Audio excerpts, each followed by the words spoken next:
stolen my share of fire, if I'm honest. Didn't have to, but I guess I thought I had to. Pele's quite a teacher. He's taught me many things about finding my own fire. And I've gotten it mainly through the relationships that I've had with men. I believe in currents. Any project has a current running through it. The current that I really wanted to run through this thing was the roots for Southern music as I saw it. I was just compelled to go to certain places. And Ireland, because a lot of music in the South came from those fiddlers and from the gospel church. I'm also recording in the South, but it just felt right to keep recording here. So this particular church, what's it called and where is it? It's the Delgany Church.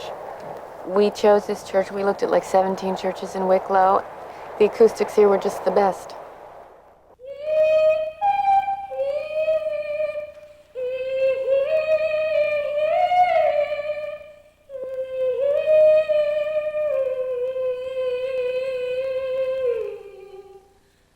When anything fails, I can sing in a church. And hey, a lot of sacred sites were built below these churches. They existed before some of these churches. So there's a real current where churches are. When I can get into a church and I just go, ooh, I can work with this. Just because there's so much current running through those things.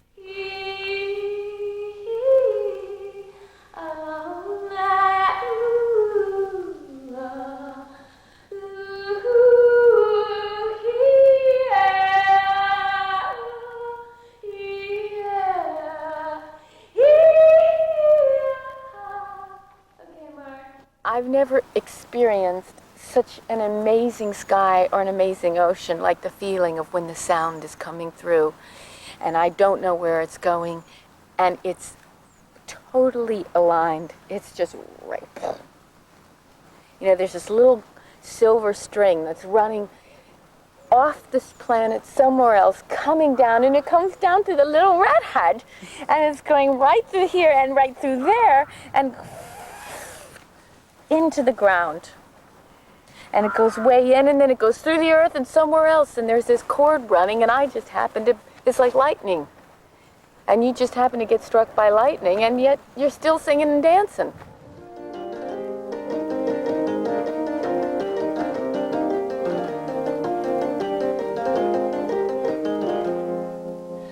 That song I sang to you, corner lights me.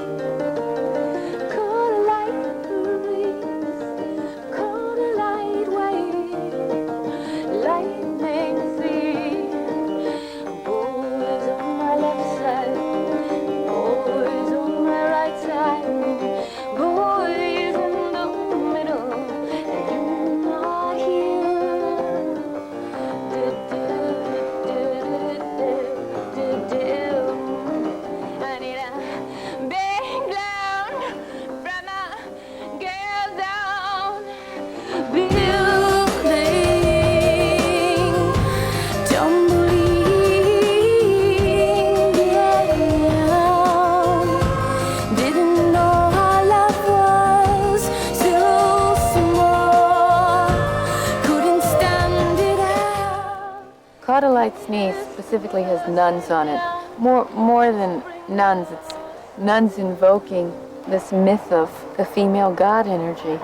It's really about a relationship, and she's kind of given herself away, so she's trying to get pieces back any way she can. I mean, whoever works at that point, and if it's Inanna or whoever, and if it works calling her in the church to evoke a little ass, then you get it, you go for it. Let's go back to the subject of your producing this record. This is a first time, really? Yeah, this is the first time where I guess I'm in the driver's seat. I like being in the driver's seat. You know, I've got a great tech crew.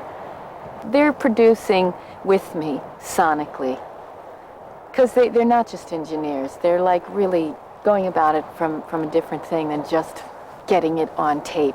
They're getting it on tape, pushing the envelope the best way that they can possibly figure out. And I know that when I make a decision, they're going to capture it. I know. We're after the same thing, and I never look over my shoulder. And sometimes I'll talk to them about, look, I was showing them the picture of this brain on National Geographic, the brain. I've been carrying that with me everywhere because I wanted them to get caudalite sneeze to be transparent like this brain. And it was just sounding, it wasn't going there. And once I saw the picture of this brain, I come back in 2 hours, plus the drum programmer, Alan, and I get the brain.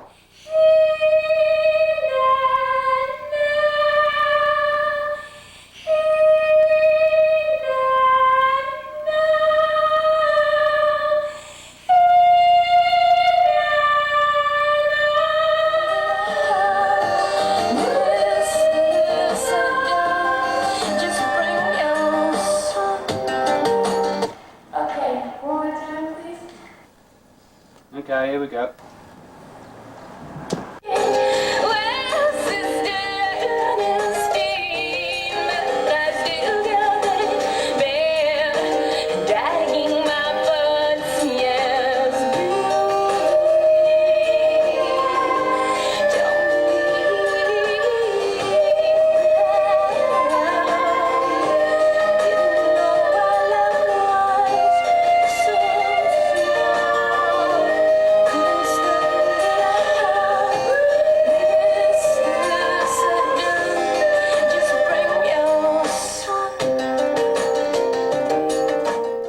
Music has never been too much of a problem for me as far as figuring out when it's not right immediately. What doesn't work for me in a song that I'm writing is when I'm going from one section to another and it's not like blast off. There's got to still be a shift. There's an instinctive skill that you develop if you make something your passion and your life.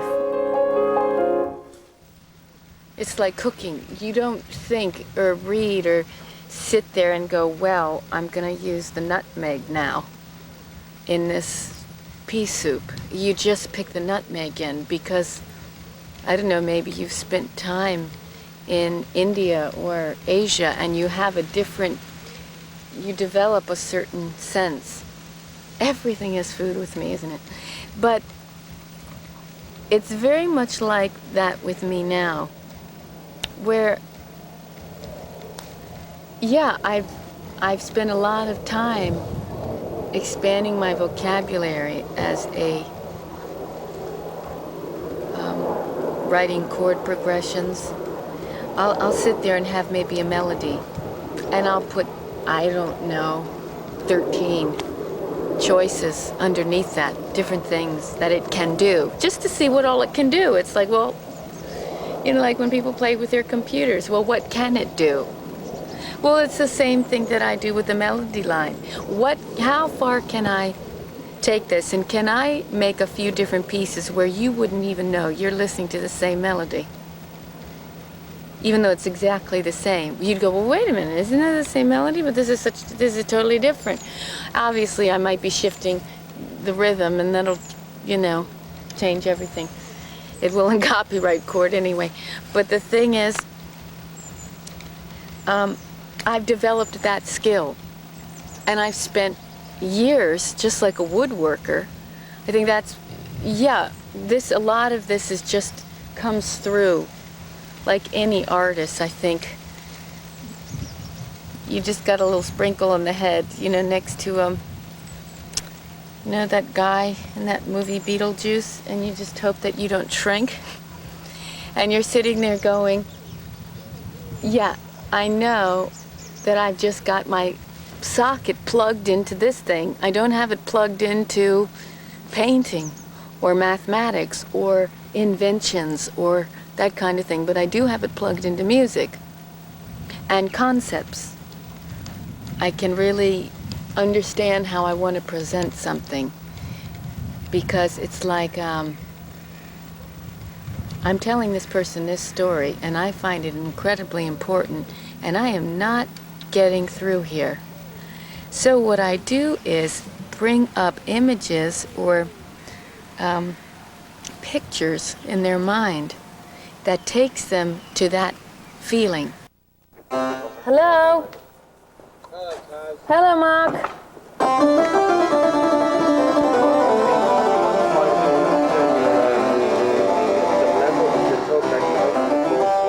My whole thing with the harpsichord was, you just have this impression of Baroque music with it.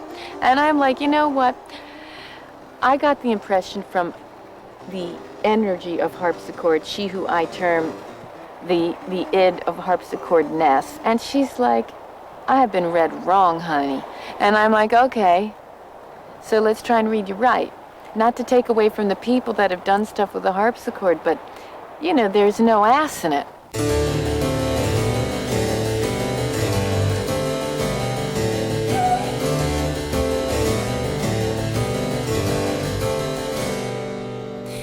Tallulah, Tallulah, you don't